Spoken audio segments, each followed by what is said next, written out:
मित्रों, दुनिया की सारी यात्राएं आसान है। पहाड़ों पर जाना आसान है, सागरों को पार करना आसान है, चांद तारों तक पहुंचना योजनाएं बन चुकी हैं। लेकिन एक यात्रा जो सबसे कठिन है वो है स्वयं तक जाना। क्योंकि इस यात्रा में ना कोई रास्ता बाहर का है, ना कोई वाहन है, ना कोई साथी साथ चलता है। ये भीतर की यात्रा है। मनुष्य बार बार भटकता रहता है, वह दूसरों की नज़रों में कैसा दिखता है इसी में उलझा रहता है। समाज क्या कहेगा, लोग क्या सोचेंगे, इसी डर में जीता है और इस डर में वह अपने आप से दूर होता चलता है।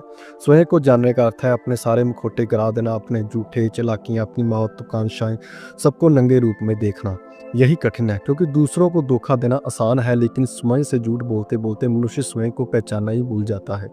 जब कोई व्यक्ति ध्यान में बैठता है तो सबसे पहले जो सामने आता है वह शांति नहीं है, वह सत्य नहीं है, वह तो भीतर का कोलाहल है, जिसे हम विचार कहते हैं। इतने विचार भीतर चलते हैं और अधिकतर लोग यही डर कर भाग जाते हैं। वे कहते हैं ये मार्ग हमारे लिए नहीं है। नहीं मित्रों, मार्ग कठिन नहीं है, सत्य असुविधाजनक है। स्वयं की यात्रा में तुम्हें अपनी कमजोरियों से मिलना होगा, अपने डर से आंख मिलानी होगी, अपने अंधकार को स्वीकार करना होगा। लेकिन याद रखना, जो इस अंधकार से गुजर गया उसी के भीतर प्रकाश जन्म लेता है। फूल बिना कांटों के नहीं खिलता और आत्मा कभी बिना पीड़ा के नहीं जागती।